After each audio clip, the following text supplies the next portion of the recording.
Hello বন্ধুরা, আমি দীপ আর তোমরা শুনছো ভূতবং। ভূতের রাজ্যে সকলকে স্বাগত। বন্ধুরা, আজকে তোমরা যে ঘটনাটা শুনতে চলেছ, ঘটনাটি আমাদের ভূতবংয়ের ইমেলে শেয়ার করেছে ব্যারাকপুর থেকে অনিমেষ সাহা। ইস্টার্ন রেলওয়ের কোনো এক ওয়ার্কশপে অ্যাপ্রেন্টিসশিপ ট্রেনিং করার সময় অনিমেষ ও তার বন্ধুর সাথে যেই ভৌতিক ঘটনাটি ঘটেছিল সেটি আজ তোমরা শুনতে চলেছ। অনিমেষের ঘটনাটি শোনার আগে বন্ধুরা, তোমরা যারা এখনও পর্যন্ত ভূতবং চ্যানেলটিকে সাবস্ক্রাইব করোনি তারা সাবস্ক্রাইব করে দাও, আর যারা ফেসবুক থেকে দেখছো তারা ফলো করে দাও। তাহলে চলো বন্ধুরা, আর কথা বাড়াচ্ছি না, কানে হেডফোন গুঁজে নাও, চলো মূল ঘটনায় আসা যাক। হ্যালো দীপদা, আমি অনিমেষ সাহা ব্যারাকপুর থেকে বলছি। আমি তোমার ভূতবংয়ের নিয়মিত শ্রোতা। প্রতি শনিবার রাতে তোমার ভূতবংয়ের ঘটনা শুনতে কখনোই মিস করি না। আমার জানা 3-4টে ভৌতিক ঘটনা আছে, কিন্তু আজ একটা ঘটনা লিখে পাঠালাম যেটি ঘটেছিল আমার নিজের সাথে। যদি ঘটনাটা ভূতবংয়ের দর্শকদের পড়ে শোনাও তাহলে আমি খুব খুশি হব, আর অন্য কোনো দিন সময় পেলে বাকি ঘটনা লিখে পাঠাবো। ঘটনাটি ঘটেছিল 2022 সালে আমার সাথে আর আমার বন্ধু বিট্টুর সাথে। ঘটনাটি ঘটে ইস্টার্ন রেলওয়ের ওয়ার্কশপে। ওয়ার্কশপের নামটা স্কিপ করলাম। 2022-এ আমি রেলওয়েতে অ্যাপ্রেন্টিসশিপ ট্রেনিংয়ে জয়েন করি। বিট্টুও আমার সাথেই জয়েন করে।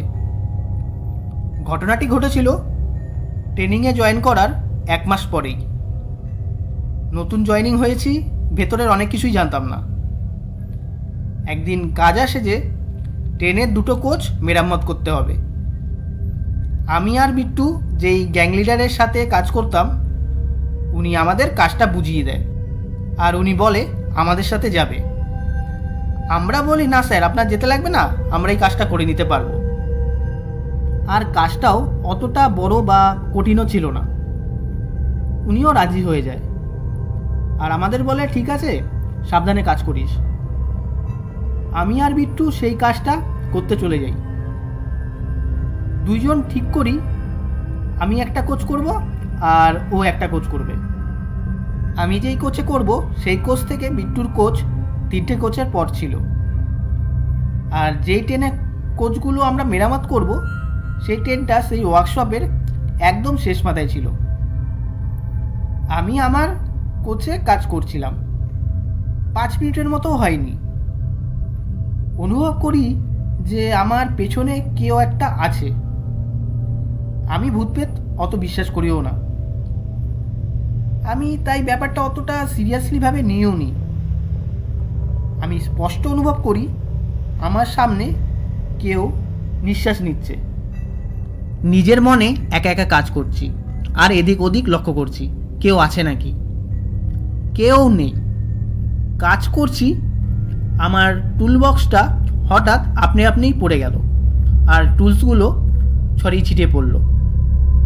আমি ভাবি কোনো বন্ধুবান্ধব ইয়ার্কি করছে, আমাকে ভয় দেখানোর চেষ্টা করছে। আমি সঙ্গে সঙ্গে কোচ থেকে নেমে দেখার চেষ্টা করি কে এমন করছে। নিচে নেমে দেখি পুরো ফাঁকা, আশেপাশে কেউ নেই। আমি বিট্টুকে জোরে জোরে ডাকি। আমার কোচ থেকে বিট্টুর কোচ 3টে কোচের পর, ফাঁকা জায়গা, এত জোরে জোরে ডাকলাম, ও কোনো সাড়াই দিল না। যাই হোক, আমি আবারও আমার কোচে যেই উঠতে যাব দেখি অপোজিটের গেট দিয়ে একটা বিশাল লম্বা লোক নিচে নেমে গেল।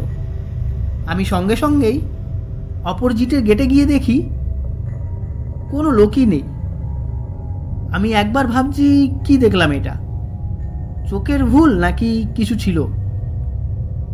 যাই হোক, অত টাইম নেই ভাবার, সময় মতো কাজটা কমপ্লিট করতে হবে। তাই আমি নিজের মতো কাজ শুরু করে দিই। দীপদা, বিশ্বাস করবা না, কাজ করছি, পেছন দিয়ে জোরে কেউ আমাকে ধাক্কা দিল। হুমড়ি খেয়ে পড়ি আমি। তারপর দেখি কেউ নেই। আমার পিঠে কেউ হাত দিয়ে ধাক্কা দিয়েছে সেটা আমি স্পষ্ট অনুভব করি। আমি ঠিক করি না, এইভাবে আর কাজ করা যাবে না। কাজ বন্ধ করে আমি বিট্টুর কোচে যাই। গিয়ে দেখি বিট্টু মাথা ধরে বসে আছে। আমি বলি, কিরে কি হলো? ও বলে, দেখ না, মনে হলো কেউ ঠেলা দিল, পড়ে গেলাম, মাথায় গুঁতো লেগে ফুলে গেছে।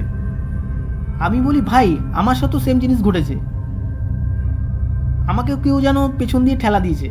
বিট্টুও বলে ও একটা বিশাল লম্বা লোক দেখেছে। বিট্টু আরও বলে, জানিস আমি কাজ করছি, পেছন দিয়ে কে ফিসফিস করে বলছে চলে যা। যতবার পেছন ঘুরে দেখি কেউ নেই। তো দুজন বুঝে যায় যে ব্যাপারটা ঠিক না, স্বাভাবিক জিনিস না। আমরা কাজ কমপ্লিট না করেই গ্যাং লিডারের কাছে যাই, গিয়ে ব্যাপারগুলো বলি। উনি বলে, আমি যাচ্ছিলাম, তোরা তো যেতে দিলি না, একসঙ্গে কাজ করা ভালো। তারপর উনি বলে, ঠিক আছে বসে থাক, একটু রেস্ট কর।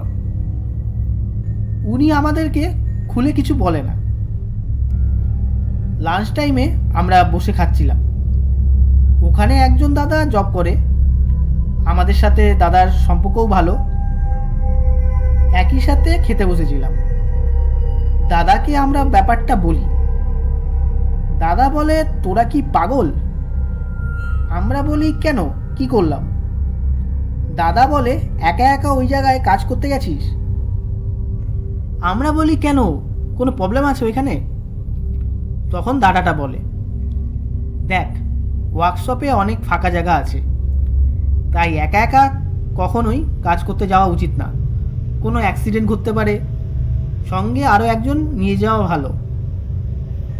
দাদা আরও বলে, 6 মাস আগে একটা ঘটনা ঘটেছিল, তোরা তখন ট্রেনিংয়ে ঢুকিসনি।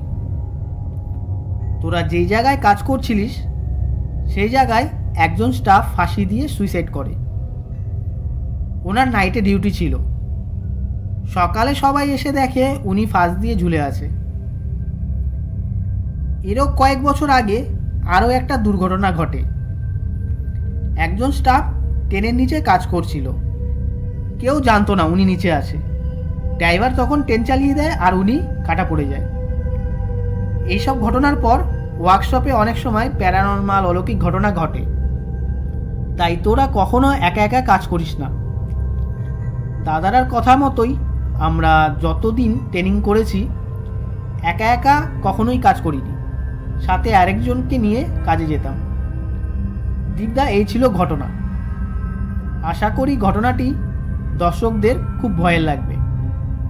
আর দীপদা, সময় পেলে নেক্সট টাইম আমার জানা আরও 3-4টে ভৌতিক ঘটনা তোমার ভূতবঙ্গে শেয়ার করব। তাহলে বন্ধুরা, আজকের ঘটনাটা কেমন লাগলো কমেন্ট করে তোমাদের মতামত জানিও, আর লাইক করে দিও।